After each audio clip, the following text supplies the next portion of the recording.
Oke, baik. Kita akan memasuki firman Tuhan. Sekarang mari kita berdoa dulu ya. Bapak, kami mengucap syukur padamu buat pagi hari ini, di mana kami masih boleh untuk menikmati pada hari Minggu ini, hari Sabat, di mana kami berkumpul pada hari ini untuk mendengarkan pesan-pesanmu, supaya Engkau berbicara kepada setiap kami, nyatakan isi hatimu dan pakailah hambamu untuk menyampaikan apa yang mau menjadi apa yang sudah hamba persiapkan supaya apa yang menjadi pesanmu dapat tersampaikan kepada kami semua.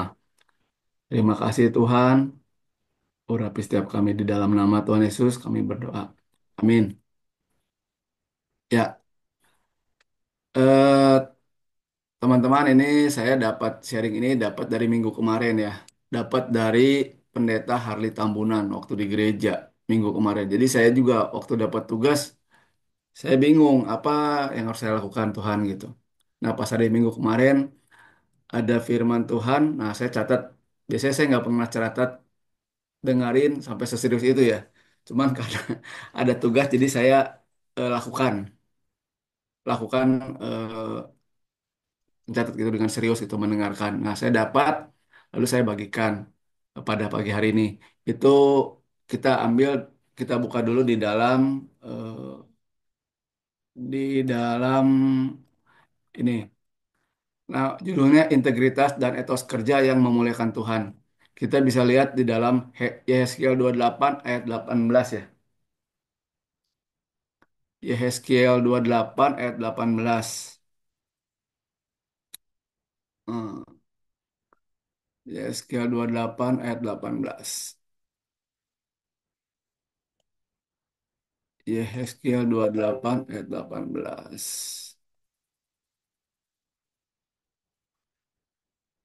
Saya bacakan ya. Yehezkiel 28 ayat 18.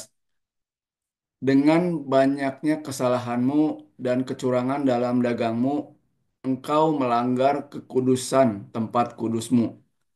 Maka aku menyalakan api dari tengahmu yang akan memakan habis engkau. Dan kubiarkan engkau menjadi abu di atas bumi di hadapan semua yang melihatmu. Lalu ada dua lagi, itu diambil dari Amos 5 dan Amos 8 ya. Kita baca dulu dari Amos 5 ayat 21 sampai 23. Amos Amos 5 ayat 21 sampai 23. Amos 5 ayat 21 sampai 23. Aku Amos 5 ayat 21 sampai 23 ya. Aku membenci, aku menghinakan perayaanmu, dan aku tidak senang kepada perkumpulan rayamu. Dua-dua. Sungguh, apabila kamu mempersembahkan kepadaku korban-korban bakaran dan korban-korban sajianmu, aku tidak suka. Dan korban keselamatanmu berupa ternak yang tambun, aku tidak mau pandang. Dua tiga. Jauhkanlah daripadaku keramaian nyanyian-nyanyianmu, lagu gambusmu, tidak mau aku dengar. Lalu masih di Amos juga, ini Amos pasal yang ke-8, ayat 4 sampai 8 ya. Amos 8 ayat 4 sampai 8. Nah, Amos 8 ayat 4 sampai 8. Nah, kita baca di sini ya. Judul perikopnya peringatan terhadap orang yang menghisap sesamanya. Yang keempat, dengarlah ini kamu yang menginjak-injak orang miskin dan yang membinasakan orang sengsara di negeri ini. Lima, dan berpikir, bilakah bulan baru berlalu supaya kita boleh menjual gandum dan bilakah hari Sabat berlalu supaya kita boleh menawarkan terigu dengan mengecilkan eva, membesarkan sikal berbuat curang dengan neraca palsu. Enam, supaya kita membeli orang lemah karena uang dan orang miskin karena sepasang kasut dan menjual terigu rosokan. Tujuh, Tuhan telah bersumpah demi kebanggaan Yakub bahwasannya aku tidak akan melupakan untuk seterusnya segala perbuatan mereka. Tidakkah, delapan, tidakkah akan gemetar bumi kan hal itu sehingga setiap penduduknya berkabung. Tidakkah itu seluruhnya akan naik seperti sungai Nil, diombang-ambingkan dan seperti sungai Mesir. Nah, jadi firman Tuhan yang saya sampaikan ini, demikian firman Tuhan, saya akan sharingkan poin-poinnya yang dapat eh, hari Minggu yang lalu ya. Jadi di dalam Alkitab ini seluruh penciptaan itu kita didesain seturut dan segambar dengan rupa Allah. Kita disetting untuk bekerja, berkuasa atas alam, untuk beribadah kepada Allah. Manusia bukan bekerja itu bukan karena dampak dari dosa. Alkitab memberikan gambaran positif mengenai bekerja. Bekerja itu persembahan kita kepada Allah. Jadi kita nggak boleh memandang enteng setiap pekerjaan kita. Kita harus memikirkan karena di situ ada tujuannya Allah. Ada suatu rencana Allah dalam setiap pekerjaan. Jadi tidak boleh bekerja sembarangan. Apapun profesinya. Baik itu ibu rumah tangga, atau pengusaha, atau pekerja, apapun itu. Tidak boleh bekerja dengan ngawur gitu. Karena kita bisa lihat juga di zaman para nabi. Itu ada satu konsep kerja yang kenapa mereka sampai dibuang, yang kemarin saya dengar ya, kenapa mereka sampai dibuang. Salah satunya kan penyembahan berhala. Ternyata kalau kita lebih teliti, yang kita baca firman Tuhan tadi, ternyata etos kerja pun dilihat gitu. Jadi banyak yang kejadian apa? Dia mengesampingkan namanya. Jadi kita lihat dulu ke zaman perjanjian apa? Kejadian di zaman para nabi ya sampai dia dibuang, dan kita paralelkan nanti dengan kehidupan di perjanjian baru. Eh, Akhirnya mereka dibuang, dan juga karena mereka melakukan apa dualisme katanya gitu. Jadi dia beribadah tapi waktu praktek kerjanya dia ngawur gitu. Sedangkan Tuhan maunya di saat ibadah kamu menghormati Tuhan, dan di dalam dunia pekerjaan pun kamu harus menghormati Tuhan karena dua dunia ini memang dua-duanya milik Tuhan gitu. Seperti gitu. Jadi tidak boleh kita di dalam di prakteknya melakukan kecurangan-kecurangan. Makanya tadi dikatakan bilakah cepat berlalu katanya gitu. Udah dia ibadah tapi pengen cepat berlalu terus dagang ngawur jadinya. Jadi dia nggak menghormati Tuhan. Nah, sedangkan Tuhan inginnya apa? Supaya menghormati Tuhan baik dalam ibadah maupun dalam dunia pekerjaan. Karena kemakmuran itu akan mengalir di bait suci, dan kemakmuran juga akan mengalir di tempat kerja. Nah, ini yang terjadinya kemakmuran ini sebutnya ini bukan teologi kemakmuran ya, karena itu udah janji Tuhan. Eh, Menghormati Tuhan di dalam ibadah dan menghormati Tuhan di dalam dunia pekerjaan. Jadi dunia ini memang dua-duanya milik Tuhan. Nah, lalu nah, terus kalau bicara soal profesi di zaman Israel itu mereka itu benar-benar orang-orang yang bergantung sepenuhnya kepada Tuhan karena pekerjaannya beda dengan pekerjaan kita ya sekarang ya. Bukan kayak Jakarta, tapi mereka itu banyak kan petani gitu. Dan itu pun mengusahakan tanahnya cukup sulit gitu. Dan dia itu bergantung sepenuhnya kepada Tuhan untuk curah hujan gitu. Jadi benar-benar dia itu bergantung. Nah, di saat dia mau bergantung itu, dia seringkali melihat ke tetangga, di mana Baal itu dia bisa, tetangga kan kepada Baal ya, bisa memberikan kesuburan dan lain-lain. Nah, seringkali orang Israel ini dia tahu, bukan yang nggak tahu ya, bahwa Baal itu adalah berhala, dia tahu, bukan nggak tahu. Tapi itu kan dia untuk kelangsungan hidup, dia mau nggak mau kompromi gitu. Dia coba ke Baal, tapi dia masih beribadah gitu. Karena dia terpaksa melakukan itu apa demi kelangsungan hidup. Kalau nggak pakai cara gini ya dia bisa-bisa nggak hidup gitu. Nah, dia melakukan hal itu. Nah, begitu pula kalau diparalelkan dengan kehidupan sekarang, ya mungkin juga sama ya kita juga ya. Eh, Banyak orang-orang juga pada bingung zaman sekarang juga kan memikirkan pekerjaan ke depan bagaimana, usaha bagaimana, perkembangan zaman akan seperti apa gitu. Fondasi ekonomi kita seberapa kuat sih untuk menghadapi masa depan. Ini masih dihantui kebingungan gitu kan.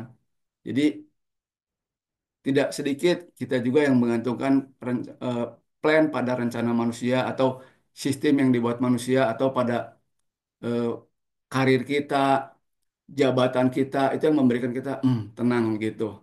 Padahal Israel dulu sebetulnya diajarkan untuk selalu bergantung sama Tuhan, mengusahakan, makanya sampai detik hari ini dia pun penghasil pertanian terbaik ya, penghasil anggur terbaik di dunia gitu. Ini dampaknya ya. Dia karena dia melibatkan Tuhan dalam setiap aspek pekerjaannya ya. Nah, di zaman sekarang pun ya sama kita ya. Di paralelnya ya. Bahkan mungkin ada yang bilang gini, dia hambatan begini, mungkin kita zaman sekarang lebih parah loh. Kita udah berani mengorbankan anak-anak, mengorbankan keluarga dengan alasannya buat kekuatan ekonomi ini gitu, buat kekuatan ekonomi di masa depan. Jadi nanti dulu lah anak-anak keluarga seolah-olah diabaikan dulu gitu. Nah, ini kan cara-cara ini yang Tuhan tidak suka gitu ya. Bahkan kita sering membujuk Tuhan untuk setuju dengan usaha apa yang kita lakukan. Nah, ini udah makin mirip dengan orang-orang cara-cara orang dunia ya. Gitu. Bahkan kan, tanpa sadar kita bisa menjadikan Yesus sebagai berhala, padahal kepada Tuhan ya, kepada Tuhan Yesus. Tapi menjadikan Yesus sebagai berhala. Kenapa? Karena punya motivasi yang salah. Yang penting sudah percaya Yesus, lalu datang sembah-sembah, lalu minta berkat, bayar perpuluhan dan kasih persembahan untuk dapat berkat. Ini kan praktek-praktek yang dilakukan di dunia tetangga ya, penyembahan agamawi seperti gitu kan. Yang penting percaya Yesus deh. Tapi praktek kerjanya jauh dari kejujuran, menggunakan cara-cara dunia yang cara-cara dunia gitu. Berbohong, etos kerja yang malas dan tidak disiplin dan lain-lain gitu. Jadi di sini Amos dan Yesaya menegur tentang dunia kerja kalau kita baca ya. Kalau di Hosea dia menegur tentang tempat ibadah. Hmm. Jadi Tuhan itu memberikan juga tatanan yang sedemikian baik. Kemarin juga bahas tentang persepuluhan itu bagus sekali persepuluhan itu karena ada tiga aspek di dalam sana ya. Udah sistemnya ekonomi, udah sistemnya itu bagus sekali gitu. Ketika memberikan persepuluhan karena apa? Untuk di zaman sekarang ya, untuk operasional di dalam gereja kan butuh operasional ya. Yang kedua buat kebutuhan hidup para imam di sini kan hamba Tuhan ya. Dan juga untuk orang-orang miskin di sekitar itu. Nah, jadi nah, jadi ini diperingatkan begini, hati-hati dengan pola penyembahan kita menjadi pola penyembahan berhala. Tapi semua ini ada pengharapan ya. Tuhan sudah selesaikan, baik itu di perjanjian lama maupun di perjanjian baru. Apa diselesaikan apa lewat penebusan Tuhan di atas kayu salib yang memberikan pengharapan kepada kita. Waktu orang perjanjian lama kan dia nggak bisa melihat, memandang Yesus kan, nggak tahu gitu. Cuman dijanjikan aja Mesias gitu. Makanya dia banyak berkeluh kesah termasuk Salomo pun waktu dianya mencapai kemegahannya pun dia pun mengatakan sia-sia sia-sia karena dia tidak melihat eh, sang juru selamat itu Mesias itu belum belum lihat gitu. Termasuk siapa? Ayub gitu sama. Nah, beda di dalam perjanjian baru. Karena di perjanjian baru itu mereka sudah melihat Mesias gitu, melihat Tuhan Yesus gitu. Makanya penderitaan apapun juga baik Paulus, baik rasul-rasul, dia bisa bersukacita. Bahkan dia bilang jerih payahmu tidak sia-sia. Inilah perbedaannya. Makanya kita yang sudah melihat eh, kerjaan Tuhan, kita harusnya bisa bersukacita dan juga kita bisa hidup berkenan kepada Tuhan ya. Nggak ada rasa lagi, waduh sia-sia gitu. Tapi ya kita bisa menunjukkan cara-cara kerja kita di dalam hal memuliakan Tuhan. Nah, penutup khotbah ini eh, diambil di dalam Roma 12 ayat 2. Roma 12 ayat 2. Ya, ini kita dapat tahu ya Roma 12 ayat 2 ya. Roma 12 ayat 2 itu tentang pembenaran budi pikiran kita ya. Jadi sebutnya di sini integritas seseorang sangat penting di hadapan Tuhan, tidak boleh sembarangan dalam mementingkan diri sendiri. Lalu Kita pergi ke dunia kerja, tinggalkan cara-cara dunia. Perhatikan orang-orang yang berkekurangan, menderita, janganlah sama seperti orang dunia. Jadi dikatakan di sini, janganlah kamu menjadi serupa dengan dunia ini, tetapi berubahlah oleh pembaharuan budimu, sehingga kamu dapat membedakan manakah kehendak Allah, apa yang baik, yang berkenan kepada Allah, dan yang sempurna. Lalu selanjutnya ayat 2 Korintus 5 ayat 17. 2 Korintus 5 ayat 17. Nah, 2 Korintus 5 ayat 17. Jadi siapa yang ada di dalam Kristus, ia adalah ciptaan yang baru dan yang lama sudah berlalu. Sesungguhnya yang baru sudah datang. Dan ayat penutup kita baca di sini di dalam Efesus 4 ayat 28. Ini ayat penutup. Efesus 4 ayat 28.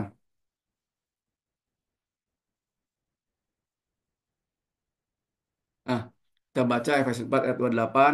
Di sini dikatakan, orang yang mencuri, janganlah ia mencuri lagi, tetapi baiklah ia bekerja keras dan melakukan pekerjaan yang baik dengan tangannya sendiri, supaya ia dapat membagikan sesuatu kepada orang yang berkekurangan.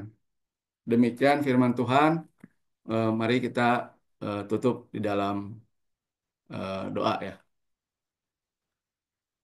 Tuhan, jangan biarkan kami Tuhan untuk hidup di dalam kecurangan-kecurangan. Tuhan, jangan biarkan hidup kami di dalam orang-orang yang mendukakan hatimu Tuhan. Jangan biarkan kami Tuhan untuk hidup di dalam kelalaian Tuhan. Tapi Tuhan berikan kami anugerah-Mu supaya kami dapat hidup memperkenan kepadamu. Supaya kami tidak kompromi dalam kehidupan ini Tuhan. Yang walaupun agak sulit Tuhan. Tatkala dihadapi dengan sebuah kehidupan. Tuhan biarlah oleh karena anugerah-Mu lewat kematian-Mu di kayu salib yang telah menyucikan kami. Supaya kami boleh membawa kesucian itu kemanapun kami pergi, kemanapun kami bekerja, dimanapun itu Tuhan. Sehingga kami boleh mempermuliakan namamu, bukan sebaliknya Tuhan. Tolonglah kami Tuhan, Kau berikan kami kemampuan melalui Roh Kudus-Mu yang ada di dalam setiap kami, supaya kami hidup memuliakan namamu. Dalam nama Tuhan Yesus kami berdoa dan bersyukur. Amin. Ya, itu aja firman Tuhan yang saya dapatkan. Silahkan saudara-saudara. Ya, terima kasih.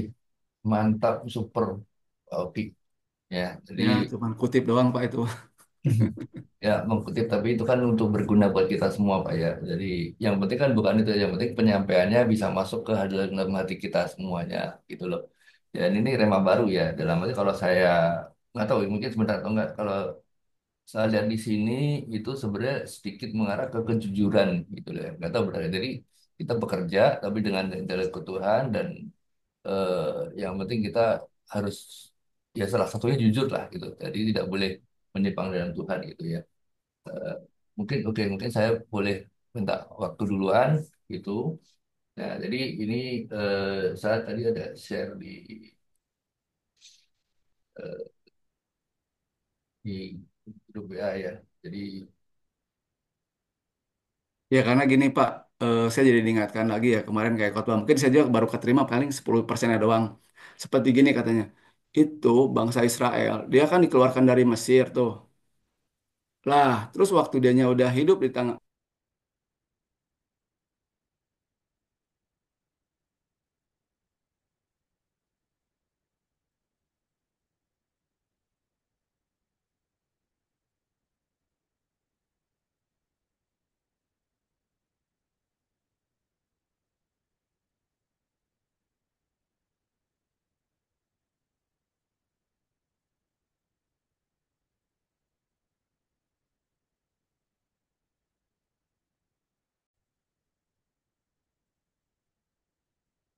halo Pak Oki,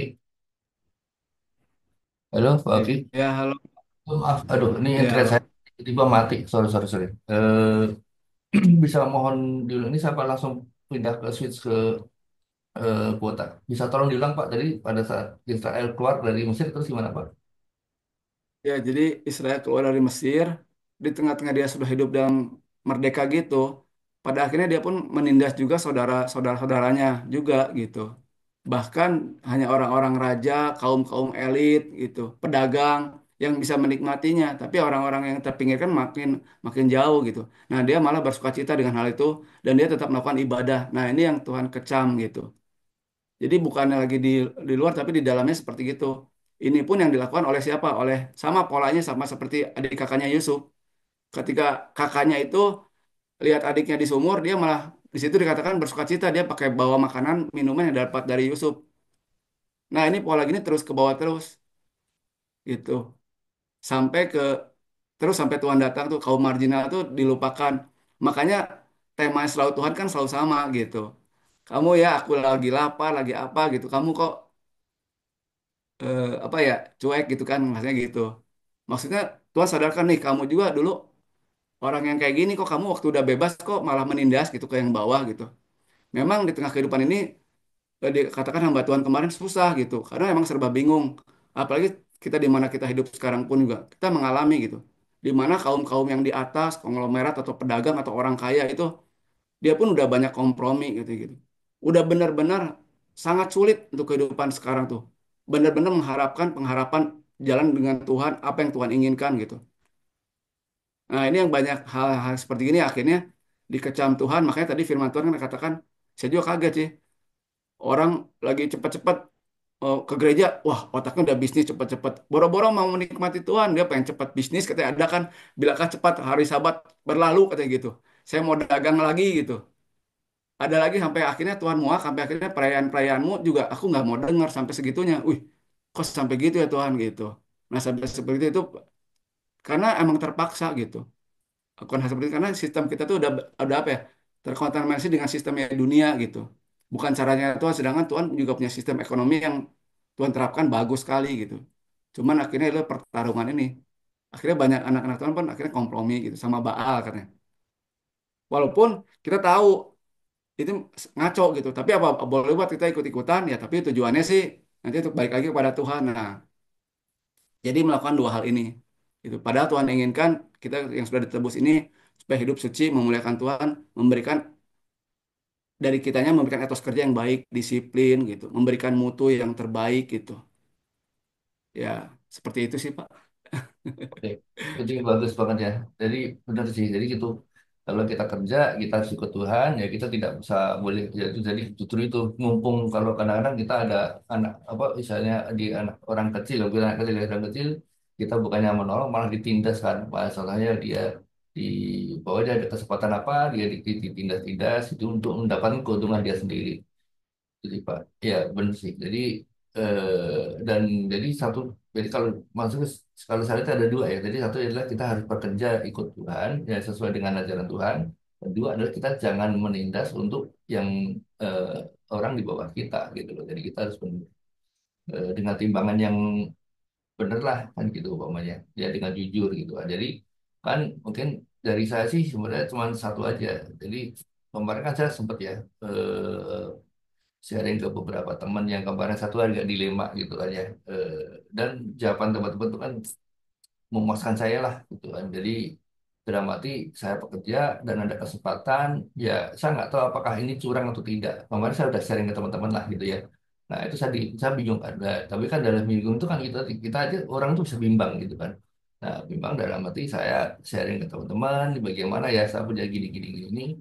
Ya ternyata jawaban mereka tuh semuanya bagus gitu loh. Jadi ya nggak boleh Pak itu termasuk fraud gitu loh sebenarnya termasuk ini ya itu bagus gitu kan itu sama dengan berbicara dengan Tuhan kan. Tapi saya percaya itu tadi eh, kalau mungkin saya lakukan itu mungkin saya dapat nikmat ke sesaat gitu kan.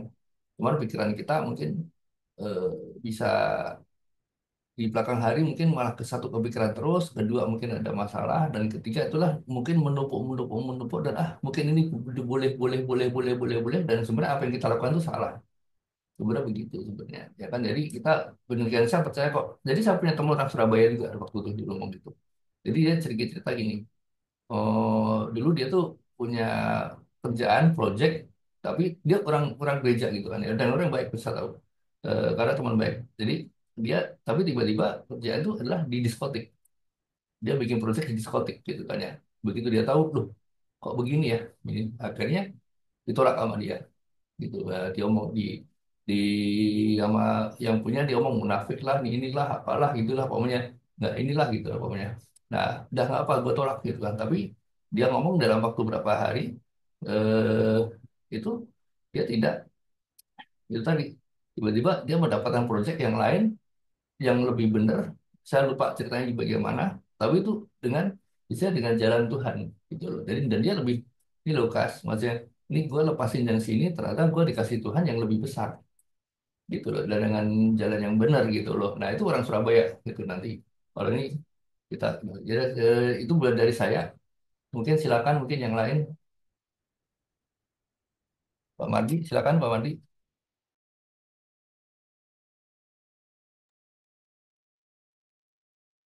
Shalom semuanya. Shalom Pastor Joseph. Kangen nih ya. Pastor Ios. Jangan sensi ya Pastor Ios. Shalom, shalom. Pastor Simon. Wah, hari ini hmm, mungkin sedikit koreksi ya. Nggak apa-apa ya Pak Hoki ya. Bukan Ya, nggak bukan apa-apa. ini. Nggak apa-apa, Pak. Cuman sama-sama aja. Ya, Eh, Kesesiaan tadi Salomo, kesesiaannya bukan dia menantikan Mesias ya. Mesias kan belum belum dinubuatkan zamannya Salomo ya, di zaman Yesaya. Tapi nggak apa-apa sih itu nggak ngaruh, Mbak. Eh, Kalau bisa, ini kalau bisa sih mohon maaf ya, kalau bisa sharingnya dari kita dapat dari sendiri, begitu pergumulan sendiri, dari kehidupan kita sendiri lebih lebih bagus sih gitu. Bukan nggak boleh bawa yang kita dapat dari luar bukan, tapi kalau lebih lebih bagus kita hasil perenungan sendiri, apa yang sudah kita hidupi sendiri itu lebih lebih mantap. Tapi ini juga mantap. Saya nggak bilang nggak bagus. Yang saya dapat ketika kita dalam kehidupan apa namanya eh, kehidupan dalam Kristus, yang Bapak bilang itu ya karena dosa Pak. Dari zaman manusia sudah berdosa, dari zamannya Kain dan Habel udah begitu kan. Dia membunuh adiknya, ya kan, bukan hanya karena bangsa Israel keluar dari Mesir saja. Dan bahkan sampai sekarang, ya mengapa bisa begitu ya karena dosa sih Pak. Karena dosa ya manusia akan menindas eh, sesamanya, itu udah memang hukumnya kan. Ya memang Allah tidak suka ya, karena makanya manusia jangan sampai berbuat dosa kan. Tapi karena manusia udah jatuh, itulah mengapa Mesias datang untuk menebuskan. Ya praktek-praktek itu ya bukan hanya zaman zaman Israel, sampai sekarang kita bisa melihat ya, sampai sekarang korupsi di mana-mana ya. Eh, Perdagangan nggak ada yang benar, ya itu ya semua karena dosa lah ya. Ya, mengapa kita butuh Kristus? Mengapa kita harus hidup dalam kebenaran? Ya, mengapa kita harus berbeda ya? Di situ ya penekanannya sih. Itu sih Pak yang saya dapat. Makasih Pak. Ya, terima kasih Pak Presiden. Gitu. Ya, mungkin mantap ya penjelasan Pak Presiden ya. Emang nggak salah harus memperdalam Alkitab nih. Oke, mungkin siapa yang mau duluan, yang mau ada kebutuhan, Pak Yas mungkin, Pastor, ada kebutuhan mau pagi. Oke, Shalom, selamat pagi. Ya, Shalom Pak Yosef, Pak Simon. Nah, saya poinnya begini ya. Eh, Kedengaran suara saya ya, Pak Lukas? Jelas. Jelas, oke. Saya rindu biar mesbah kita tidak menjadi sebuah satu. Oke, ada yang ditutup dulu Pak Yosef, di unmute, apa di mute dulu, jadi feedback soalnya. Oke, sudah ya. Nah, saya rindu mesbah kita Harmony Brotherhood atau dulu yang BR37 menjadi sesuatu yang dirindukan, dinantikan. Jadi karena Senin sampai dengan Sabtu kita di BR kita masing-masing, 37, 60 dan 61. Jadi di BR ini, bukan BR ya namanya, Mesbah ini dia menjadi kesukaan bersama, menjadi kerinduan bersama. Nah, tadi mulai dibahas tentang pujian penyembahan, udah oke by YouTube. Kalau waktu itu ada Pak Yosef, puji Tuhan, Pak Yosef bisa. Nanti misalkan Randy nggak ada tugas, Randy atau mungkin siapa Pak Julius gitu. Itu lebih baik buat saya. Tapi bikinlah kualitas mesbah ini yang dinanti-nantikan, yang dirindukan. Itu maksud saya ya. Jadi orang tuh tiap minggu, karena kenapa? Senin sampai sampai Sabtu capek sebetulnya ya. Kita ngomong terus terang, kita udah masing-masing tiap pagi loh, ngurusin PMP dan BR masing-masing. Udah ikut dia puji Tuhan, Alhamdulillah, Haleluya. Gitu kan ya. Nah, maksud saya kualitas kita di mesbah ini dikangenin, disukai, dicintai, dinanti-nantikan. Wah, pokoknya minggu pengen denger Pak Yosef, misalkan. Pengen denger Pak Julius, misalkan. Pengen denger Pak Oki, Pak Mardi, Pak Lukas. Temu kangen lah. Nah, itu mesti kita bikin. Diupayakan, kata Pak Yosef. Segala sesuatu diupayakan. Gitu lah ya. Bukannya, nah, kenapa Pak Randy jadi namanya Lukas Sugianto ya? Sugito ya? Jadi bingung saya. Yang Ya, begini-begini nih. lagi jadi admin, Pak. Ini yang aneh bin ajaib nih, yang begini-begini nih. Ya kan? Nah, ya kan? Oke. Singkat ceritanya itu, Ren. Saya rindu, ayolah nggak usah saling lempar, saling tunjuk. Kalau terbeban, monggo misalkan Pak Yosef kan lagi free time gitu. Kayak enak tugas nih Pak Yos, aku mau ambil alih misalnya. Kenapa? Untuk memberkati, untuk menjadi berkat. Randy juga udah tahu nggak nggak tugas bagi ini. Randy sikat Ren. Oh, keluarin tuh keyboardnya sampai keluar, tutnya copot-copot, pasang lagi, main tutnya copot, pasang lagi. Itu harusnya gitu. Masa lempar-lemparan itu. Ya jangan gitulah. Bukannya saya mau marah-marah ya, bukan ya. Ini temu kangen kita, berikan yang terbaik. Saya kalau mau khotbah, saya pengen khotbah ini. Ini udah ini Pak pengantar khotbah nih Pak Yosef. Gitu.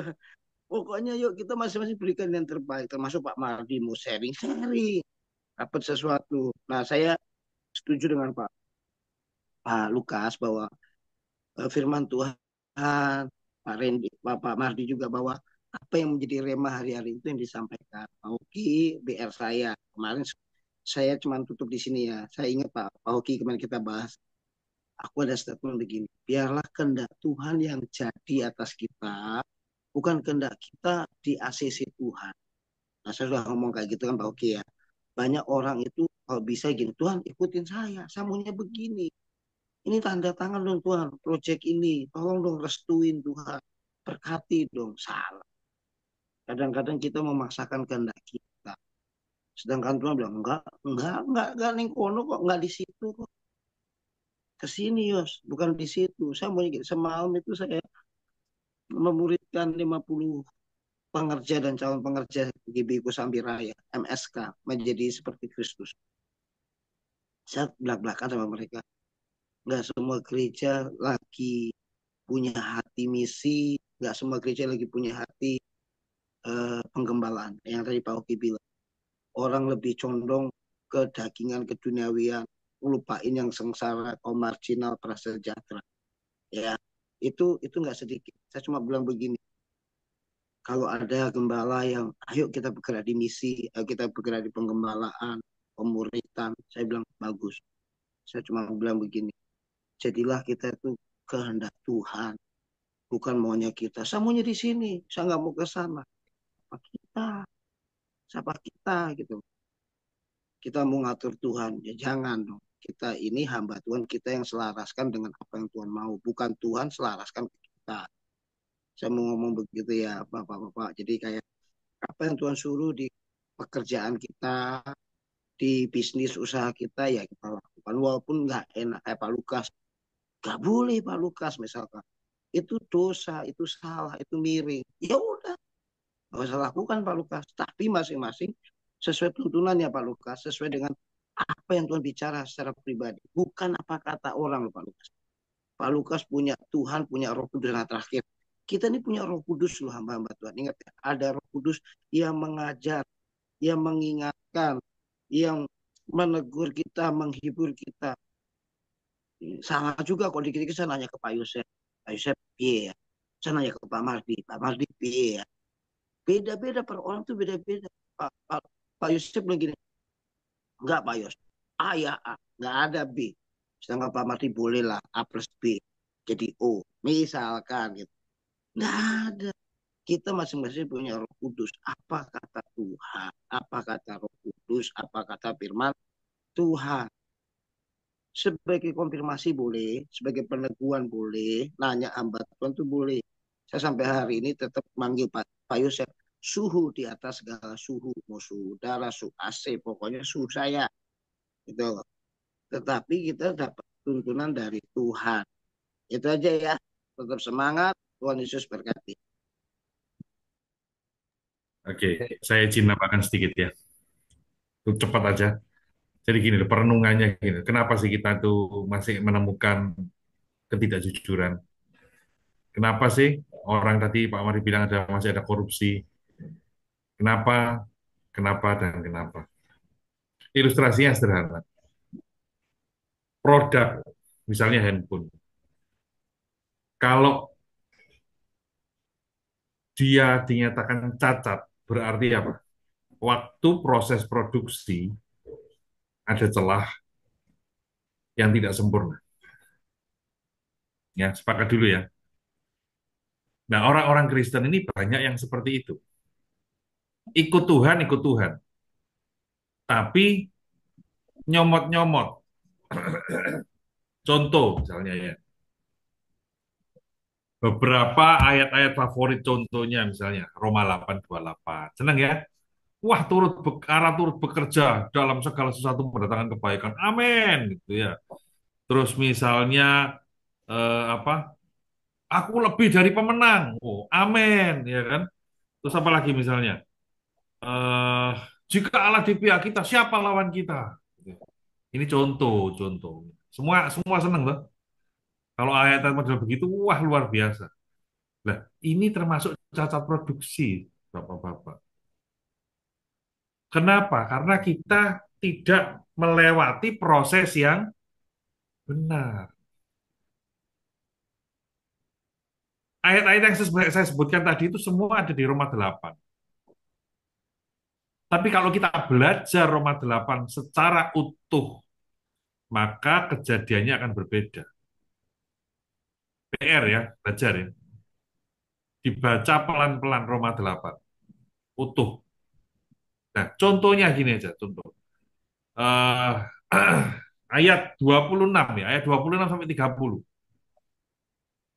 Cuma 5 ayat itu aja. Dari 5 ayat itu kita belajar kronologi proses produksi yang benar. Diawali dengan apa? Roh itu membantu kita di dalam kelamnya kita. Ya, kita tahu ya. Saya sapa dulu nih Pak Michael. Wah, lama nggak ketemu. Ya, kangen ini sama Pak Michael. Ya, si Tuhan bisa gabung. Ya. Yang pertama, roh itu membantu kita di dalam kelemahannya kita. Yang paling sederhana apa? Bahkan roh itu membantu kita untuk berdoa. Lu ini kan basic banget nih. Ya, toh? Tuhan itu membantu kita untuk kita bisa berdoa. Jadi tidak ada alasan bagi kita untuk aku tidak bisa doa. Nah, itu tidak bisa. Ini proses awal. 5 ayat ini dahsyat kalau buat saya. Ini proses yang tidak boleh dihilangkan. Setelah Roh Tuhan tuh bekerja dalam hidup kita, di dalam kelemahan kita dan membantu kita untuk berdoa, maka apa? Yang berikutnya, kalau kita maju lagi, Allah itu menyelidiki hati nurani kita. Nah, ini mulai. Ya. Hati ini diberesin sama Tuhan, diselidiki sama Tuhan. Setelah Tuhan membantu kelemahan kita, setelah kita dibantu untuk berdoa, maka Tuhan itu menyelidiki hati nurani kita. Beres nggak sih hatimu ini? Nah, setelah hati kita beres apa?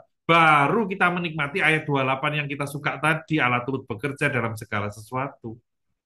Jadi omong kosong kalau kita tidak pernah apa ya, roh Tuhan tidak berkuasa atas hidup kita, tidak mengajar kita berdoa ya. Lalu apa? eh, Hati kita nggak benar, jangan harap Allah turut bekerja. Nah, setelah Tuhan bekerja di situ apa? Berikutnya sudah jelas secara cepat ya, dipilih, baru dipilih loh. Terus ditentukan, ditentukan apa? Untuk menjadi serupa dengan Kristus. Setelah ditentukan apa? Dipanggil. Nah, ini loh, seringkali orang tuh lompat. Kenapa kita banyak kecewa dengan pendeta? Kenapa kita banyak kecewa dengan majelis, dengan pemuka-pemuka agama, petinggi-petinggi? Itu karena lompat di sini. Bayangkan proses nomor satu, nomor lima dari sampai lima proses dengan alasan aku dipanggil Tuhan melayani. Akhirnya di tengah jalan babak belur. Karena apa? Karena prosesnya tidak lengkap. Setelah dipanggil, kita akan dibenarkan, dimuliakan. Ini loh, ya. Ayo kita hidupi bersama. Dah, kita aja. Jangan panjang-panjang. Terima kasih Tuhan berkati. Oh, patuh tenang. Mantap, Pak. Ya, Ya, silakan Pak Simon. bro, oke, thank you banget. Firman Tuhannya, mantap, keren. Sama-sama. Udah, gua appreciate banget. Lu udah bisa mau nyatet, udah nyatet firman Tuhan dari orang, ya kan? Lu sengaja nyatet, emang untuk dibagiin ke sini. Itu luar biasa banget. Jadikan habit. Nah, ini awal startnya itu kan dari Tuhan mau bahwa setiap ada khotbah, lu catet, ya kan? Jangan cuma hanya untuk persiapan buat di sini, lu catet, tapi nanti next nggak ada buat bagi-bagi lagi, nggak mau catat-catat lagi. Nah, tapi bener kan, pada saat kita mencatat firman Tuhan, remanya kena banget ya, bener kan? Beda ya, daripada kita hanya sekedar mendengar doang. Thank you, bener, emang firman Tuhan ini sih, kadang kita pada saat melihat orang yang susah tuh emang kadang gimana ya, ya banyak timbul asumsi lah. Ya kayak saya, ya ini sih kita berbicara tentang saya sendiri lah.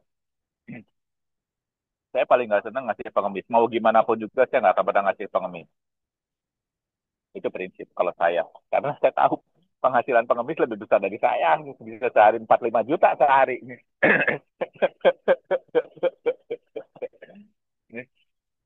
Jadi saya nggak mau ngedidik orang menjadi, "Nah, itu mah kan hanya masalah prinsip. Ya kan. Balik lagi nanti. Karena kalau misalkan bisa di dalam bisnis ya jangan pernah nekan orang gitu. Banyak sekali kan. Sekarang orang-orang yang besar itu malah perusahaan-perusahaan besar tuh kalau misalkan mau masuk nge, apa sih namanya manggil vendor kan dia sebenarnya manggilin vendor bayarnya telat bisa 2 bulan itu kan sebenarnya dia bisnis tapi pakai uang orang lain kan.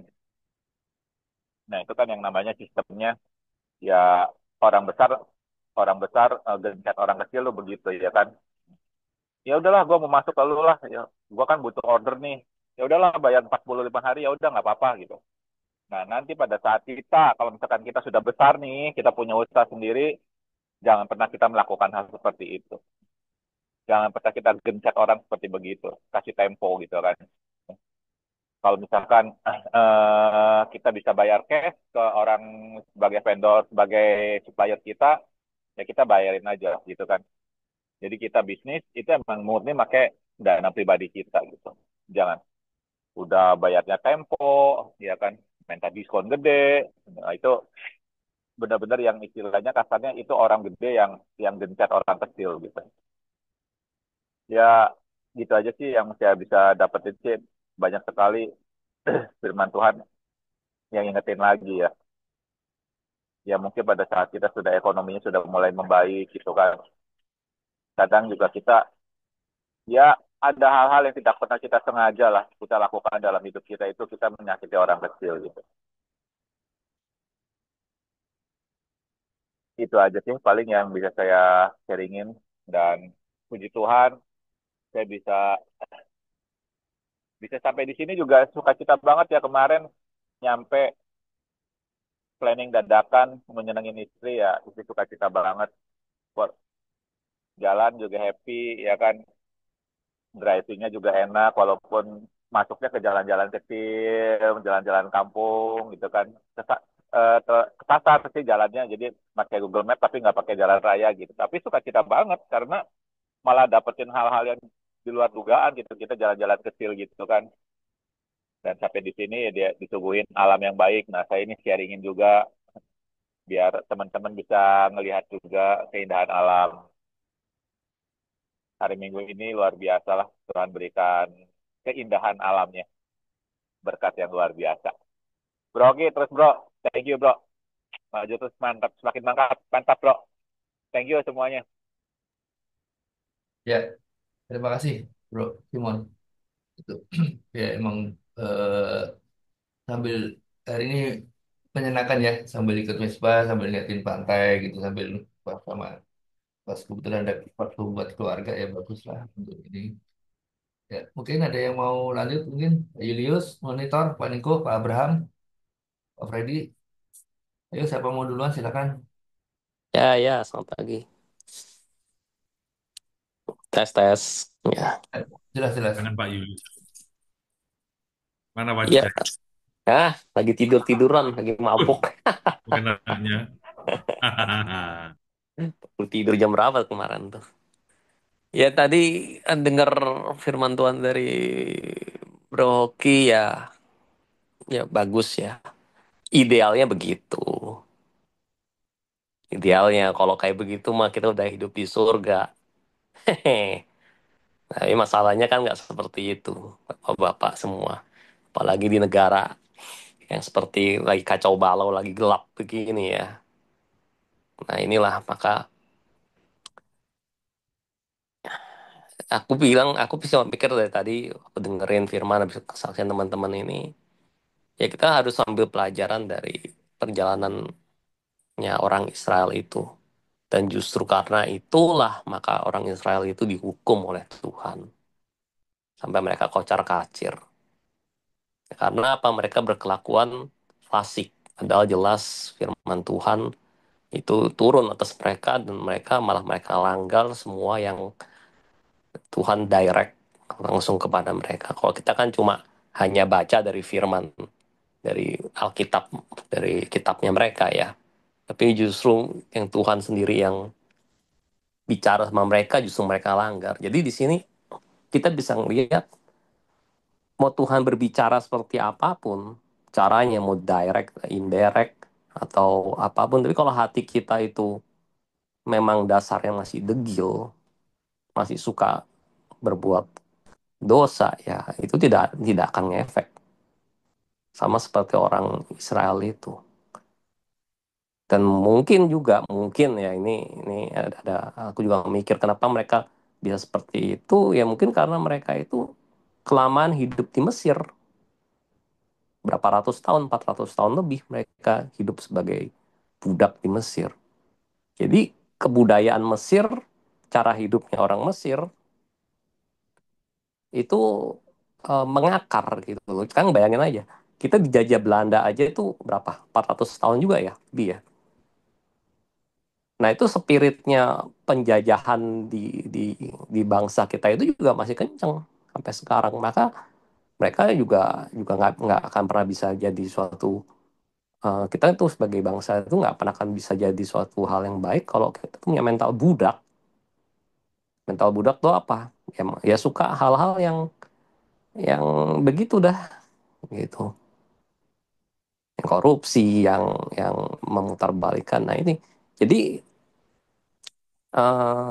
kalau menurutku ya kalau kita tuh mau mau bisa hidup seperti yang standar yang tadi kita bilang dengar firman Tuhan tadi itu adalah kita harus keluarkan dulu itu Mesir dari hati kita. Mesir itu bicara soal apa? Soal kehidupan manusia lama yang masih terbelenggu gitu, masih dikuasai oleh iblis. Nah, kalau kita jadi manusia baru, ya kita benar-benar ya harus strike gitu, mau mau iya iya benar-benar. Nah gitu. Nah, karena yang berapa waktu lalu yang aku dapat firman ya itu, kalau kita standar hidup kita tuh masih orang cemar, orang berdosa, ya jangan harap lah kita itu mau mau bisa masuk ke kerajaan surga. Karena soon or later Mesir itu yang masih ada dalam hati kita itu akan menguasai, akan menenggelamkan hidup kita tuh kembali ke arah manusia yang lama kita. Ya, aku cuma mau nambahin sih itu aja. Apalagi kalau di tengah bangsa yang kocar-kacir begini, moralitas, korupsi. Sekarang dari atas sampai abang, sampai sorry ya, sampai pekerjaan yang terendah pun juga kebudayaan korupsi itu kita temukan setiap hari. Tapi masalahnya adalah apakah kebudayaan itu juga mempengaruhi kehidupan kita sebagai orang Kristen? Itu nggak mudah. Bahkan dalam gereja pun yang kita bilang rumah Tuhan itu masuk juga kebudayaan-kebudayaan korupsi seperti itu. Ya, jadi kita mau mengkamiri kehidupan kita dengan radinya orang-orang Mesir ini atau enggak, ya itu it's our choice sih. Ya kalau kita memilih hidup benar, hidup suci, ya jangan cuma kita uh, hanya berdasarkan knowledge kita ya. Tapi tadi benar yang dibilang tuh bahwa kita harus tanya Tuhan, kita harus bergaul sama Tuhan, dan terlebih lagi taat enggak. Nah itu kan ketaatan orang kan beda-beda proses ya. Ya gitu aja sih. Thank you. Ya, terima kasih Pak. Jadi mau tadi, jadi sebenarnya kan sama dengan kejujuran yang diajarin nama VMP terakhir ya. Jadi kita dengan kejujuran tuh sebenarnya berat di awal gitu kan. Teman kita percaya dengan ikut Tuhan ya, istilahnya kita pasti akan mendapatkan hasil ujung-ujungnya akhir yang bagus gitu loh. Jadi sebenarnya ya sebisa mungkin kita harus berprinsip harus ikut Tuhan, mengandalkan Tuhan, pasrah kepada Tuhan. Ya itu teman ya kita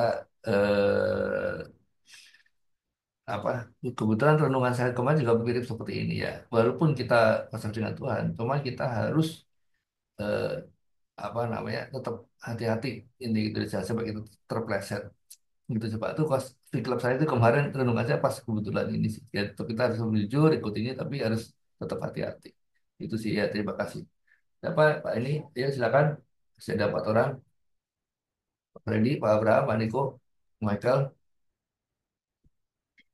Shalom. ya salam Pak salam. Ya, saya mungkin sharing sedikit yang saya dapat pagi ini ya. Thank you, Pak Hoki. Eh, saya mau menyambung sebenarnya dari Pak Simon tadi ya. Kan mengenai yang besar menindas yang kecil gitu. Saya merasa eh, tadinya kalau dipikir-pikir saya kan orang kecil gitu, nggak pernah menindas orang lain ya. Tapi dipikir-pikir lagi, kadang-kadang di dalam keluarga sebagai orang tua pun merasa lebih besar daripada anak ya. Eh, dengan kata lain, quote unquote, kita menindas juga. Saya lah paling nggak mungkin. Dengan eh, mungkin sedikit ke arah menjadi diktator dalam arti, ya pokoknya kalian harus nurut gitu. Kan saya orang tuanya. Eh, Kadang-kadang mungkin kalau saya ingat-ingat ya di rumah ini harus taat aturan papa kan gitu kan. Eh, Mungkin kata-kata itu buat buat saya seolah-olah biasa gitu ya. Saya mencoba menegakkan peraturan, tapi kalau dipikir-pikir lagi, mungkin buat anak-anak itu satu hal yang juga menindas gitu loh. Mungkin saya nggak mendengarkan keinginan mereka. Gitu. Satu contoh ya, eh, anak saya yang kecil itu pernah, nih, mungkin beberapa kali lah, ketika dia lagi down, itu disuruh apa tuh, sebelumnya memang udah susah disuruh ngapain gitu ya, nggak langsung jawab, nggak langsung kerjain gitu. Tapi ada saat-saat di mana dia lagi down, udah gitu sayanya juga nungguinnya udah sekian lama nunggu, akhirnya nggak sabar juga kan. Kadang-kadang setiap kali diomongin bisa setengah jam baru baru dia berdiri gitu dari kursinya setelah main game atau apa baru baru melakukan. Kadang-kadang eh, kita nunggu udah nggak sabaran juga, marah juga gitu. Dan pernah satu kali saya marah dan saya langsung hukum gitu. Udah dia terima gitu ya, nggak ada banyak alasan. Tapi ternyata setelah digali-gali sama mamanya, dia tuh lagi ada masalah gitu dengan apa namanya, ya biasalah anak kecil ya, kayak PDKT mungkin sama sama temennya, mungkin nggak dapat sambutan atau apa gitu kan, sedih. Tapi dia nggak bisa cerita, dia juga nggak bisa bilang kenapa. Eh, Ya saya cuma bilang sih, ya bapak kan nggak tahu kalau misalnya kamu nggak cerita, kalau kamu nggak jawab, disuruh juga nggak beranjak, nggak jawab sama sekali atau nggak bilang pak aku lagi nggak mood misalnya gitu, kita nggak tahu. Tapi saya jadi diajar, oh, oke mungkin harus lebih sering mendengar juga, harus lebih peka gitu. Mendengar kan bukan berarti harus dia ngomong ya, mungkin kita lihat tindak tanduknya, kita bisa tahu bahwa dia sedang sedih. Jadi sekarang agak lebih berhati-hati supaya nggak seperti itu lagi. Istilahnya orang lagi down, malah kita tambahin gitu. Entah kenapa saya jadi teringat seperti itu, bahwa yang saya pikir saya nih di luar juga bukan apa, bukan siapa-siapa ya, kayaknya nggak pernah nindas orang, ternyata di rumah masih bisa seperti itu. Itu jadi refleksi juga buat saya. Jadi thank you tadi atas sharingnya Pak Oki. Itu aja dari saya. Thank you. Ya, terima kasih Pak Niko. Ya betul sih. Jadi kadang-kadang gitu kan, kita tuh kadang hanya melihat ke bawah tapi nggak melihat ke atas gitu kan. Jadi mesti dibalik loh ya. Tapi ada di kalau kita yang jelek kita lihatnya cuma hanya ke atas doang. Oh ini bagus ya, tapi jeleknya yang ini. Tapi kalau kita yang baik yang malah itu kadang kebalikan gitu loh. Jadi kita harus kebalikan, kalau kita malah kekurangan kita lihat oh di bawah kita masih ada yang kurang loh. Ya karena harusnya kan begitu. Jadi jangan malah, jadi malah kita harus melindungi yang di bawah. Itu sih harusnya. Karena kalau membandingkan, ini coba mirip seperti kita ulangan lah. Ah, gue dapat berapa? Dapat 4 gitu. Oh, nggak apa-apa. Temen gue banyak yang dapat 4, banyak yang mungkin kurang. Merasa nggak apa-apa. Padahal sebenarnya kan emang juga nggak boleh sebenarnya gitu loh. Karena tapi merasa temennya banyak ya, oke-oke aja seolah kan begitu kan. Nah, begitu juga sama. Begitu kita dapat gede juga, oh yang lain juga dapat gede sama aja gitu kan. Jadi sebenarnya juga, dan itu sebenarnya satu, nggak boleh membanding-bandingkan gitu sih. Dan mungkin terakhir dari saya, mungkin dari Pak Niko, untuk Pak Niko sebenarnya yang penting itu komunikasi sih, itu yang penting kita bicarakan sih Pak. Ya kita komunikasi dengan yang kita bersangkutan. Karena kita nggak tahu hati orang kan, bagaimana ininya. Ya terima kasih Pak Niko. Pak Freddy, silakan Pak Freddy. Udah ganteng nih Pak Freddy. Pagi-pagi, Ya, selamat pagi semuanya. Aduh, rindu ya kita bisa kumpul-kumpul lagi semua lengkap di sini. Biasanya kalau dari Senin sampai Sabtu itu kan terkotak-kotak kita ya. Ada yang 37, ada yang 60, ada yang 61. Di sini kita lengkap semua. Ketemu lagi dengan Pastor Ios, dengan Pastor Joseph, lengkap semua. Terngiang saya dari Pastor Ios. Ketemu lagi Pastor Joseph. Suhu, segala suhu. Ya, kalau yang hari ini saya dapat itu tentang integritas, tentang memanusiakan manusia. Ya, kita punya pekerjaan, punya kegiatan masing-masing. Apakah kita sudah memberikan yang terbaik untuk Tuhan? Terus kalau kita bekerja, baik saya sebagai ojek online atau juga merintis yang TikTok atau apapun, kita sudah memberikan yang terbaik belum untuk Tuhan? Jadi kita memberikan yang terbaik untuk Tuhan, kita juga kerja juga memberikan yang terbaik untuk konsumen kita. Dan yang saya dapat lagi, apakah kita sudah memanusiakan orang-orang di sekitar kita. Jangan sampai kita itu eh, jadi arogan ya gitu. Jadi itu sih. Jadi kalau misalkan saya orang lain seperti itu, saya mau nggak sih kalau misalkan saya dibuat orang tuh jadi nggak enak. Jadi tetap memberikan yang terbaik juga buat orang-orang di sekitar. Dan harus konsisten karena ya kita kan harus setia ya. Kan terkadang-kadang tergoda juga.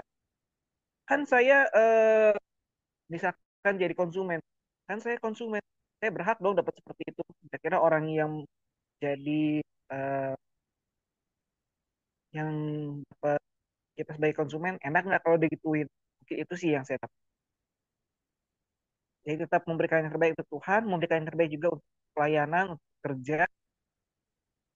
Dan kalau kita berhubungan dengan orang lain, kita enak nggak kalau dibuat seperti itu. Terima kasih. Ya, terima kasih Pak Freddy. Aduh, tadi eh, apa ya, sama Pak Freddy ini makin lama makin seneng loh, dalam arti makin mateng loh. Banyak yang ngasih, jadi bahasanya itu makin lama makin bagus Pak.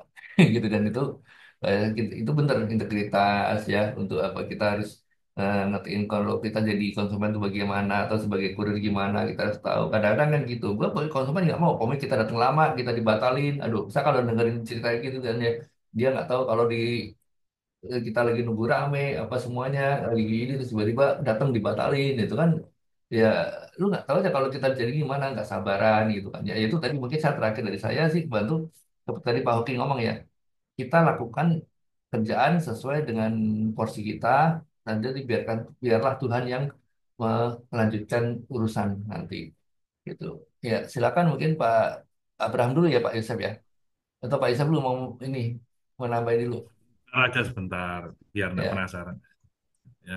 Pak Michael mungkin anu ya, habis di endoskopi dari atas ya, itu mungkin kena pita suaranya. Dulu istri saya juga begitu, sehingga habis operasi suaranya beberapa lama nggak bisa keluar.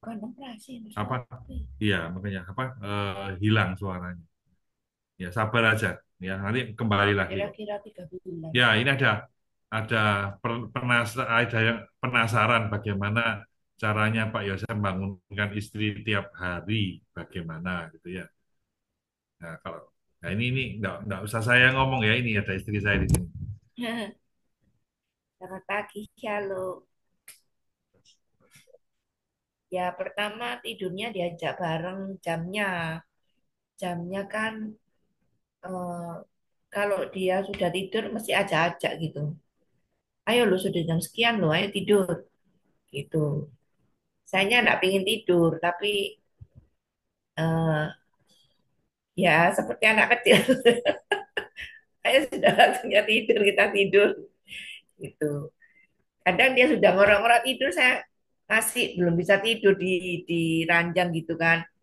Terus ke sini, ke situ, terus pikirin kerjaan apa, jadi kayak terus ya sempat geliang-geliang, cuman mungkin pikirannya ini yang nggak bisa tidur, terus saya paksain tidur kan. Nah, kalau pagi eh, bangunnya suka dicium saya, pelan-pelan bangunnya gitu, dibangunin. Sweet, sweet. Ya, luar biasa nih suhu kita nih, Dikode, mantap. dikode begitu. Luar Kalau biasa Jangan kita suhu. diinterupsi. Tolong jangan diinterupsi ya. Ini ibu suhu di atas segala suhu. Jangan diinterupsi, tolong. Ayo, monggo Bu. Lanjut Bu. jadi saya ngerti sendiri, oh dicium ini berarti suruh bangun. Kodenya begitu. Ya, karena apa ya, kita ini kan sudah dipersatukan ya, bapak-bapak juga sudah dipersatukan dengan istri ya. Ya kalau bukan kita yang merawat, lalu siapa? Ya. Makanya saya sangat tidak setuju dengan istilah, oh kalau menikah itu lama-lama jadi kayak saudara. Nah ini bahaya, nanti yang jadi istri kan jadi orang lain. Karena istrinya sudah jadi saudara, ya kan? Terus yang jadi istri siapa? Tetangga. Wah, bahaya. Gitu. Ya, jadi ya sudah, kita terus rawat. Ya seperti tanaman kalau dirawat, dipelihara, ada ular diminggirkan. Ya indah dia, dipupuk. Ya akhirnya menghasilkan bunga-bunga yang indah. Ya, Kalau masih belum mau bangun, dicium lagi. Gak mau bangun, dicium lagi. Sampai saya memberi jawaban. Aduh, aku ngantuk, aku tak tidur aja, nggak ikut PMP. Wah, mantap nih Pak Yosef nih. Terus saya praktekin ke Poni lah Bu. Kalau gitu lah Pak. Ya Bu. Ya pagi saya praktekin ke Poni dah. Biar ikut PMP gue ciumin aja. Wah, wah, wah, wah, wah, wah. Oke Pak Yosef, oke. ya, ya. Oke, lanjut yuk. Mantap.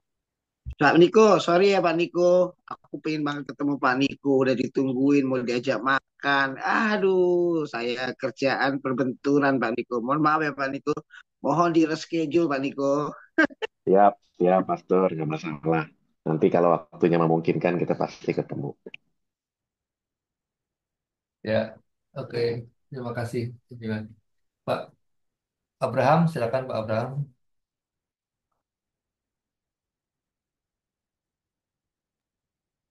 Ya pagi, Shalom. Ya, salam.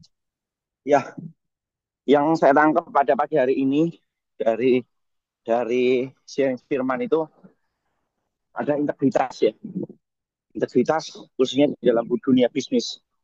Artinya benar tadi dikatakan kalau kita nggak mau diperlakukan orang seperti yang itu, artinya buruk, ya kita jangan memperlakukan orang lain yang buruk.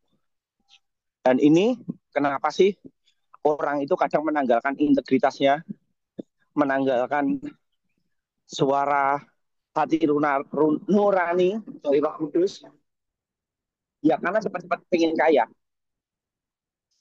Ini bukan kata orang sih, ini yang saya alami. Jadi kenapa kok prinsipnya yaitu pengen cepat kaya aja, pengen cepat punya semuanya, pengen pengen segalanya segala tercukupi, pengen cepat keluar negeri, pengen punya rumah yang baik. Aduh, kalau ngontrak terus, apa image mertua saya? Kalau saya nggak naik mobil, itu bagaimana? Lah ini yang sering orang saya sendiri terjerumus dalam berbagai macam-macam pencobaan. Yang saya alami selama saya di proses ya, apa yang memang saya lakukan nggak benar, fair sebetulnya dileburkan lagi kok. Sebetulnya. Jadi di suatu titik saya berpikir bahwa kalau saya melakukan sesuatu yang memang dengan motivasi yang tidak benar, itu toh nanti juga kita berpotensi diremukkan lagi kok. Jadi ngapain kita pakai cara pikir kita sendiri. Kedua, juga kalau kita masalah gagal bisnis juga. Saya pun ngalami gagal bisnis dan nominalnya cukup besar. Nah ini permasalahannya supplier ini dibayar nggak? Apa saya ngomong nggak bisa, nggak mampu bayar, atau tetap saya harus cicil seperti itu. Nah ini yang integritas kita diuji di situ. Bagaimana jangan sampai kita membantu panti asuhan, kita baik sama teman, semuanya baik, tetapi kita punya kewajiban, kita nggak beres. Kita punya keluarga yang membutuhkan, kita nggak bereskan. Nah ini proses belajar bagi saya. Artinya bagaimana saya belajar untuk belajar, saya masih belajar. Masih banyak salah, masih banyak hal yang harus saya selesaikan. Tetapi saya mencoba terus belajar dengan VMP ini pun, dengan kita kumpul ini pun saya terus diingatkan, ayo belajar punya integritas, hidup benar. Artinya selesaikan apa yang memang menjadi kewajiban, diupayakan jangan merugikan orang. Seperti itu. Kata-katanya Prabowo keren sih. Kalau saya dikhianati orang banyak, tetapi Prabowo tidak mau mengkhianati orang. Itu kata-katanya loh ya. Sebenarnya gimana saya juga nggak ngerti. Tapi kata-katanya keren. Ya kira-kira itu sih. Terima kasih. Ya, Ya, tolong ya, jangan cuma kata-kata ya, tolong ya. Jadi ingat yang di sini yang bertuan khotbah jangan cuma kata-kata ya. Dipraktek lo ya Pak Abraham ya. BTW happy birthday Pak Abraham. Umur panjang, sehat selalu. Tuhan berkati. Pak, izin Pak, saya belum ulang tahun Pak. Saya nggak ngerti itu ulang tahunnya dari mana. waduh. Saya nggak mau cepet-cepet tua Pak. Yang penting makan-makan, Bram. Asik, makan-makan. Itu siapa yang ngucapin di grup coba? Kalau Ayo, makan-makan salibkan umurnya dia. dikurangi 1 tahun biar jadi muda, itu nggak apa-apa sih. Kita makan-makan. Ada yang menyebarkan hoax berarti ya. Itu Pak Simon Siapa tuh itu yang ya Pak Simon itu? Randy itu. Pak Saya cuma Simon yang ikut-ikut datanya di doang. Meta AI soalnya tuh. Waduh, bahaya nih. Ya, terima kasih Pak Abraham. Emang betul yang penting itu sebenarnya kita integritas seperti yang kita Pak Abraham ngomong ya. Kalaupun kita nggak mau bayar vendor, mungkin dia "Ya udah oke sekali nggak apa-apa. Tapi ya tadi ya lu jangan sampai ngambil barang gua lagi. kan gitu kan ya. Ya itu nanti kan ujung-ujungnya sebenarnya kita merugikan kita sendiri. Kita butuh, ya kan, kita nggak bisa minta bantuan ke orang lain, gitu kan. Jadi ya itu integritas sangat penting. Maka tadi kata Pak Freddy tadi, maka saya benar-benar salut sama Pak Freddy gitu loh. Jadi lah mana dia?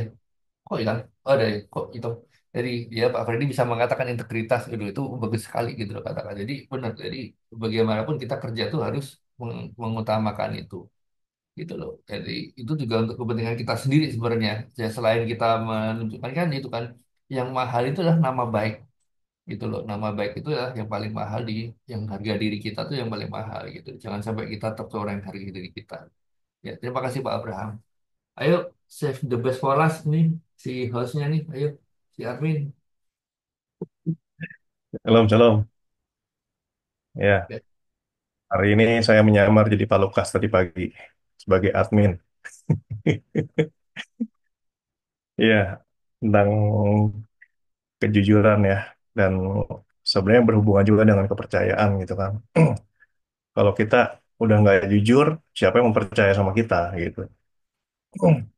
Saya pernah nonton, kalau ada yang suka anime ya, ada yang suka nonton One Piece ya.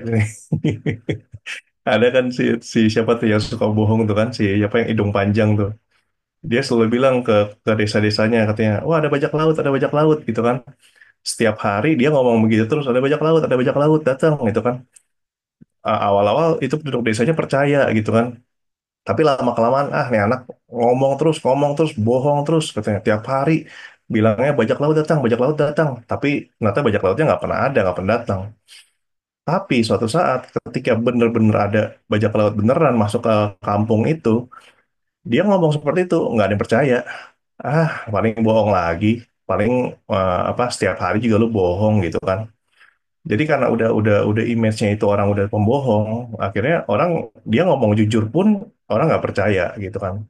Karena ya orang udah kasih kasih label dia si pembohong gitu. Nah, sebaliknya gitu ya. Kalau kita menjadi orang-orang yang jujur gitu kan, dipercaya orang, orang akan akan trust sama kita gitu. Oh, lu butuh sesuatu, udah sama si Randy aja. Itu orang bagus kok, itu orang hebat kok, itu orang baik kok. Gini, orang akan percaya sama kita dan akan merekomendasikan kita gitu ke siapapun. Dan ketika kita dibutuhkan sesuai dengan bidang kita, orang pasti akan ingatnya kita gitu, karena kita udah membangun image kita, nama baik kita gitu. Tadi Pak Freddy, Pak Lukas juga membahas integritas gitu. Wah, ini orang bagus nih, bisa dipercaya. Udah, lu kasih dia aja. Akhirnya promosi itu datang, akhirnya berkat itu datang gitu kan dari apa yang kita lakukan gitu. Jadi semuanya itu nggak dibangun dalam satu hari. Semuanya itu dibangun mungkin wah, butuh waktu gitu ya. Butuh waktu untuk membangun kepercayaan, butuh waktu untuk membangun kejujuran, butuh waktu untuk membangun integritas kita. Dan itulah yang akan kita kita tuai nanti gitu. Dan mungkin sekarang orang belum melihat gitu apa yang kita bangun gitu. Mungkin hal-hal simpel ya, hal-hal sederhana gitu kan. Misalnya kayak Bro Freddy nih di Gojek gitu kan. Kadang-kadang kan ada juga tuh, saya pernah naik Gojek, naik Grab gitu kan. Saya kasih harganya berapa, 30.000 lebih gitu kan. Saya kasih 50.000, dia pura-pura diem aja, nggak mau kembaliin gitu kan. Dia pikir itu buat tipsnya gitu kan. Tapi kan caranya kan nggak begitu kan. Kembaliin dulu gitu. Kalau customernya kasih, baru oh iya makasih Pak gitu untuk tipsnya gitu kan. Tapi ini ada orang yang seperti itu. Dengan seperti itu kan kita juga jadi gimana ya? Jadi antipati gitu kan. Ah, aturan kita mau ngasih tips gede, jadinya udahlah nggak usah kasih tips lah. Gitu ngapain gitu sikapnya seperti itu. Mungkin kita di kantor juga gitu kan. Jam kerja masuk jam 9, kita datang setengah 9 gitu. Pulang jam 5, kita pulangnya jam setengah 6 misalnya gitu kan. Walaupun dibilang orang, ah lu ngapain lu? Loyalitas sama kantor sama perusahaan juga nggak ada artinya. Ntar kalau perusahaan nggak butuh malu juga dipecat juga gitu kan. Tapi dengan kita melakukan seperti itu, kita melakukan extra miles kita gitu. Kita melakukan apa yang kamu diminta orang 1 mil, kamu lakukan 2 mil. Apa yang diminta orang bajumu, berikan juga jubahmu gitu kan. Nah, disitulah kita akan dipercaya orang. Mungkin yang sekarang mungkin nggak bisa melihat gitu. Mungkin atasan kita, mungkin ya kayak Bro Ios gitu kan di gereja, pemimpinnya yang dulu gitu ya, ex mantan mantan nggak bisa melihat apa yang udah dilakukan gitu kan. Tapi suatu saat Tuhan akan angkat itu gitu. Jadi ada Tuhan yang nggak pernah tidur gitu kan. Apa Gusti ora turu ya. Apa sih bahasanya? Are, Ya itulah yang Ing Sari. oh Saya guys. ngawur nih Randy. Itu kamu ngomong depannya Pastor Yosef Randy. Wong Itu dia. Jawa Randy. Kan saya Ngomong nanya yang benar. makanya. Saya, apa sih? Saya nggak ngerti gitu. Tapi ya ya seperti itu ya. Tuhan nggak tidur gitu kan. Tuhan lihat apa yang kita lakuin, hal kecil apapun Tuhan lihat, dan buah kesetiaan kita, buah kejujuran kita pasti kita akan tuai. Dan itu ketika Tuhan yang udah promosin kita itu nggak akan ada yang bisa nutup. Mau siapapun itu, mau sekuat apapun itu, pasti kita akan diangkat Tuhan dengan pada waktunya. Amin. Terima kasih. ya, terima kasih Pak Armin hari ini. Jadi ya itu sih dari saya sih terakhir dari Pak. Ini yang penting jangan sampai itu kan kita ngomong ya paling penting itu kan nama baik dan harga diri ya. Jadi jangan sampai itu panas tahun dihilangkan dengan hujan sehari gitu loh. Kita udah capek-capek mau menanam benih, mau buah apa, tapi dan sampai kita udah bagus-bagus, tiba-tiba dalam kita ada tergelincir dikit dan itu hilang dalam waktu seketika. Itu banyak sebenarnya, ya kan? Yaitu berarti baru tadi renungan yang kemarin saya katakan, walaupun kita hidup dalam Tuhan, apa semuanya, tapi tetap kita harus hati-hati. Itu jangan sampai kita terlena. Itu baru renungan civic club saya kemarin tadi saya ceritakan tadi, gitu loh. Ya, oke, terima kasih banyak. Ada yang mau nambahin, Izin Pak Abraham? menambahkan sedikit, Pak. Ya silakan Pak Abraham. Jadi kalau saya, kenapa kita harus hidup benar? Kenapa harus berintegritas? Karena kita anak Allah, Pak. Maaf Pak, bisa Karena kalau tolong kita di dunia suara bisnis, suara suara Pak Abraham ada, putus-putus Pak, nggak jelas. Mungkin oh jelas ya. bisa tolong diulang Pak. Ya, jadi kenapa saya belajar untuk jadi orang hidup benar, berintegritas? Saya karena saya sudah dicap sebagai anak Allah, Pak. Kita semua dicap sebagai son of God, Pak. Makanya kita sudah mendapatkan karunia eh, keselamatan dari Tuhan. Makanya kita harus hidup benar. Karena dilema, Pak. Kadang kita hidup benar, dunia bisnis kita benar. Kita masih tetap disalahartikan, Pak. Kita berusaha menjadi nama baik pun, nama kita juga bisa mereka mencari jadi nama kita jelek. Jadi ada suatu kondisi di mana kita memang berusaha menjaga nama baik kita.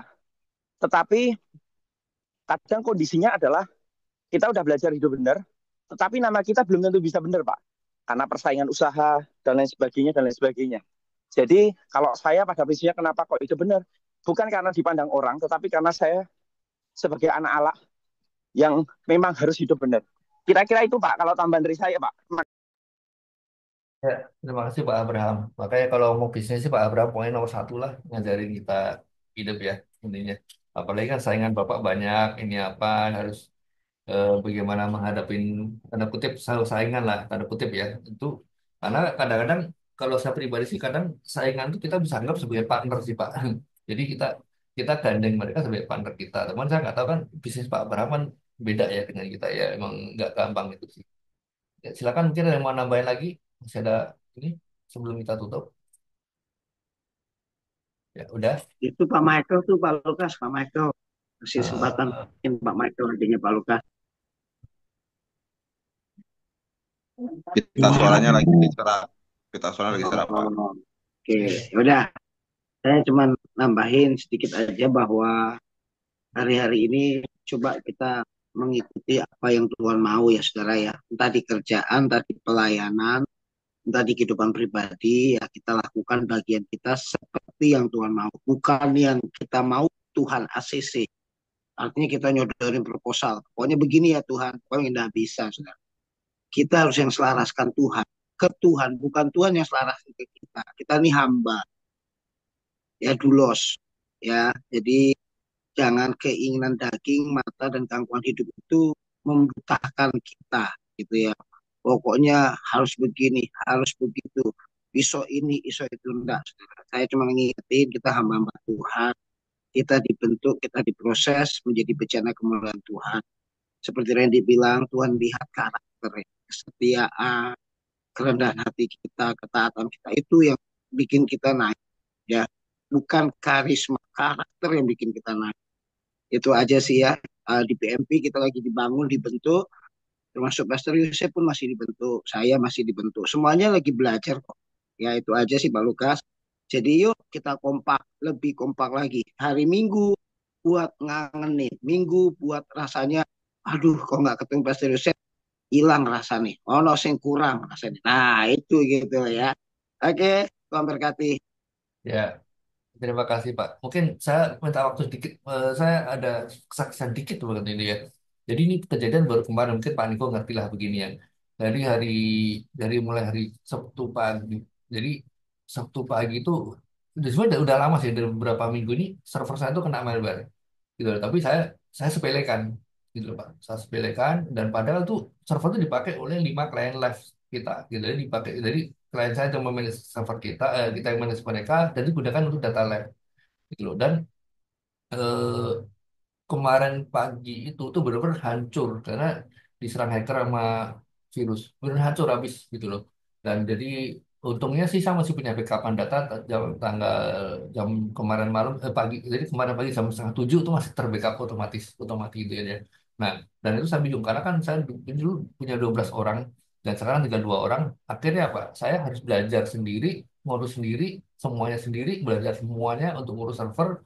Waduh, dan saya belajar, benar belajar. Makanya sampai pagi itu kan yang saya screenshot itu sebenarnya saya hasil mau scan virus gitu, Pak. Pribadi di Linux gitu. Dan inti gini, dan saya puji Tuhan gini, Pak, Pastor Yosef ya, adalah saya benar-benar dalam puasa Tuhan itu pagi-pagi saya minta Tuhan, saya lagi buat masalah gini, tolong dibantu dan tolong dibantu gitu ya. Dan ini benar masalah yang berbesar sekali, bukan masalah kecil gitu loh. Itu server hilang dan itu rusak, dan itu karena itu benar saya yang manage gitu loh. Dan bukan hanya kali ini gitu loh, bukan hanya kali ini. Dan kalau saya punya kesalahan di situ, pokoknya ini permasalahan kerja ya, Tuhan aku menyelesaikan tugas ini, dan aku tidak ada, saya yakin tidak ada yang mustahil bagi Tuhan gitu kan ya. Dan puji Tuhan sampai malam itu satu beres, dan saya tuh menganggap itu semua tanda kutip ya, tanda kutip itu mustahil buat bagi saya karena saya tuh belum ngerti dalam mengenai Linux gitu apa.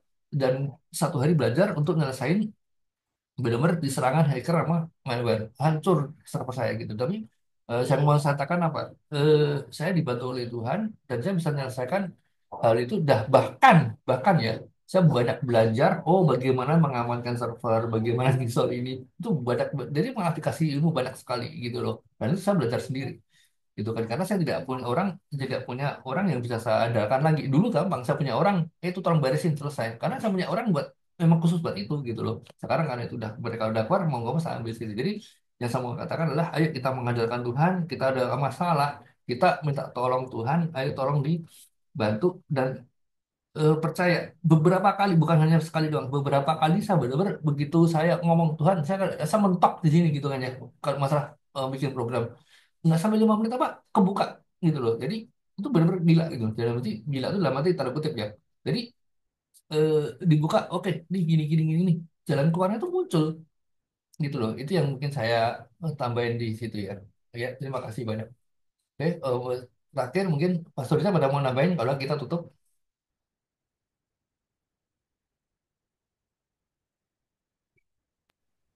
Ya, kita sudah banyak dapat, banyak hari ini luar biasa ya, banyak kesaksian-kesaksian ya. Diingatkan juga dengan dari Pak Hoki bahwa kita harus hidup benar dalam pekerjaan kita. Ya, jangan lupa tetap praktek ya. Ayo diterapkan dalam hidup kita.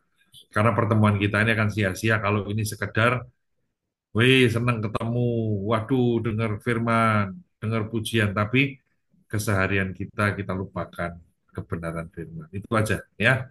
Semangat ya mempraktekkan apa yang kita dapatkan hari ini. Puji Betul, Tuhan. terima kasih, betul.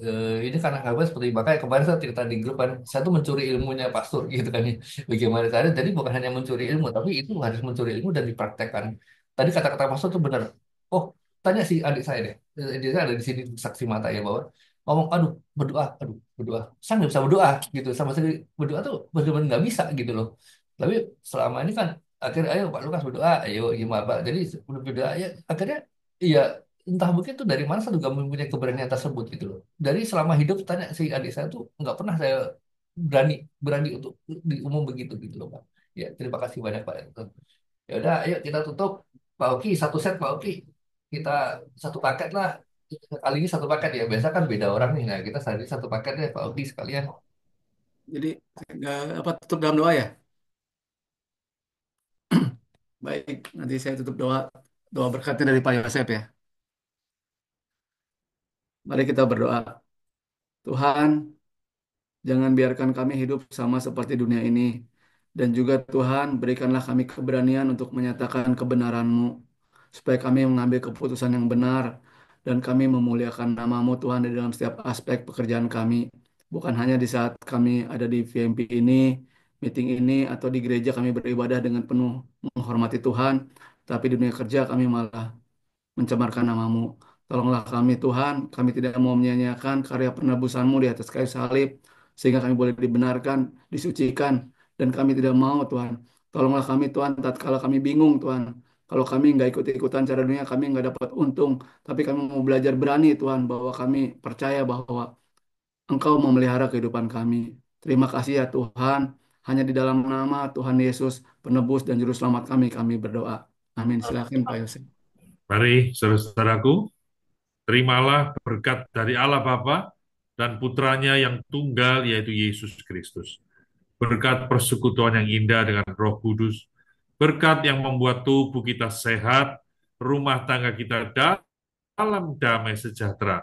Apapun yang kita kerjakan, dibuat Tuhan berhasil, beruntung. Kita jadi saluran berkat, nama Tuhan dipermuliakan, iman kita terus bertumbuh, keluarga besar kita diselamatkan, diberkati di bumi, diberkati di surga. Dan pada akhirnya kita akan masuk di dalam kerajaan surga dan memerintah bersama dengan Yesus untuk selama-lamanya. Mari semua yang percaya dan sudah menerima berkat ini berkata, amin. Amin, amin, amin. Thank Terima you kasih. Terima semuanya. kasih Foto Pak dulu, Yoga, foto, Pak foto, Yogi, foto. Pak Made, Ayo Pak foto, Niko, Terima kasih Bless. Pak foto Hoki, Pak Pak Pras. Randy, Pak Pak Yosef, Michael, Foto, Abraham, Pak foto Lukas, dulu. Pak Ardi, Freddy, Pak Julius, Yos, Pak Pak Randy, Julius. Iya Pak Pak Michael, Yosef Pak semuanya. Abraham, Pak Freddy, Ya, Pak izin Lukas. Eva. Terima kasih Pak Freddy, Pak Abraham, terima kasih.